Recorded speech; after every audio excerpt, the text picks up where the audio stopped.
جا رہے، ہاتھ دھوتے جا رہے، اور ظاہر سی بات ہے جس کی جتنی نگاہ ہے وہ تو اتنا ہی دیکھتا ہے۔ بے شک بے شک۔ تو جو اہل ظاہر بیٹھے تھے کنکھیوں سے اشارہ کرنے لگے، دیکھو اس کو، اتنے بڑے پیر سے مرید ہونے آیا ہے اور کنیز کو ٹکٹکی باندھ کے دیکھ رہا ہے۔ پہلا کام تو یہ کہ ٹکٹکی باندھ کے دیکھ رہا ہے، اور دوسرا کام یہ پانی ضائع کر رہا ہے۔ بھر گیا وہ پورا تشت جو ہاتھ دھلنے کے لیے آیا تھا، ختم ہو گیا وہ سارا پانی جو ہاتھ دھلانے کے لیے آیا تھا۔ سب حیران ہو گئے، ایک تو کنیز کو گھور کر ٹکٹکی باندھ کے دیکھنا یہ جرم، دوسرا پانی کا اسراف کرنا یہ جرم، لیکن بات اتنی ہے جو جہاں کا ہوتا ہے وہ وہاں کی بات کرتا ہے۔ اب مالیگاؤں میں بیٹھ کر کشمیر کے حوالے سے کوئی ڈینگے مارے، یہ کشمیر میں یہ ہے اور کشمیر میں وہ ہے، پوری زندگی کشمیر نہ دیکھا ہو، اور اگر کوئی کشمیری کشمیر کے بارے میں بتائے، فرق ہوگا کہ نہیں ہوگا؟ تو جو جہاں کا ہوتا ہے وہ وہاں کی بولتا ہے، اس لیے اگر کوئی کہاں کا ہو وہ وہاں کی بولے تو آپ اپنی بات کرے کہ میں وہاں کے بارے میں لا علم ہوں، یہ نہیں کہیں کہ تو غلط کہہ رہا ہے، اس لیے کہ تو یہاں کہے تو یہاں کی بات کرے گا، وہ وہاں کہے وہ وہاں کی بات کرے گا۔ تو اسی طریقے سے علم کے منصب ہوتے ہیں، ولایت کے منصب ہوتے ہیں، جو جہاں کا ہوتا ہے وہ وہاں کی بات کرتا ہے، جس میں جتنا ظرف ہوتا ہے وہ اتنی بات کرتا ہے،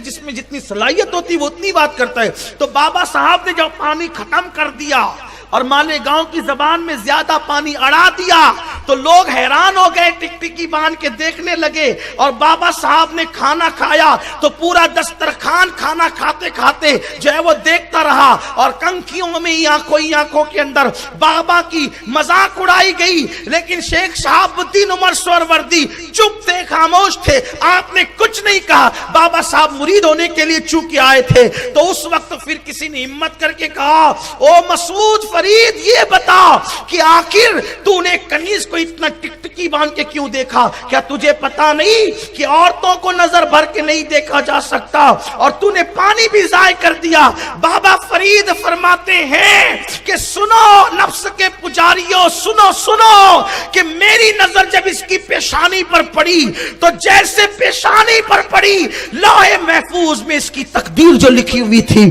اس کی پیشانی پر لکھی ہوئی تقدیر میں نے پڑھنا شروع کیا۔ اب میں اس کا چہرہ نہیں دیکھ رہا تھا، میں اس کی تقدیر پڑھ رہا تھا، اور اس کی تقدیر میں لکھا تھا کہ مرنے کے بعد یہ کنیز جہنم میں جائے گی۔ تو میرے دل میں خیال آیا کہ فرید جو ساری زندگی شیخ شہاب الدین عمر سہروردی کی خانقاہ میں لوگوں کی خدمت کرتی رہے، کیا خدمت کا یہی صلہ ملے گا کہ وہ جہنم میں جائے گی؟ تو میں تقدیر ادھر پڑھ رہا تھا، ادھر تقدیر دھل رہا تھا، اور اس کی تقدیر چمکا رہا تھا، اس وقت تک دھلتا رہا جب تک کہ اس کے جہنمی کی تحریر مٹ نہیں گئی، اس وقت تک میں دھلتا رہا، حتیٰ کہ یہ جنتی قرار دے دی گئی ہے۔ اسی لیے تو اقبال کہتے ہیں نگاہ مرد مومن سے بدل جاتی ہے تقدیریں، اللہ اکبر، جو ہو ذوق یقین پیدا تو کٹ جاتی ہے زنجیریں، مرد مومن کی نگاہ یہ ہے۔ جب بابا فرید نے کہا نا کہ میں تقدیر دھل کر اس کو جنتی کر رہا تھا،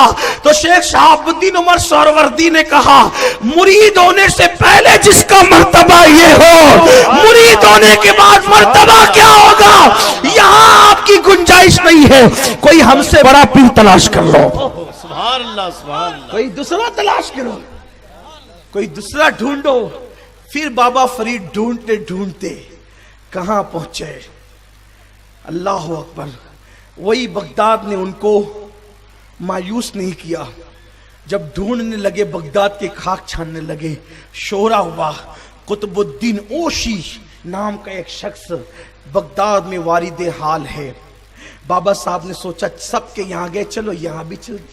جب خریدنا ہی ہے تو 4 دکان تو ڈھونڈنا ہی پڑے گا، جب خرید نہیں ہے۔ آپ سے بھی کہتا ہوں، ایک دو تقریر سن کر کیا بات ہے، یا ایک دو نشست میں بیٹھ کر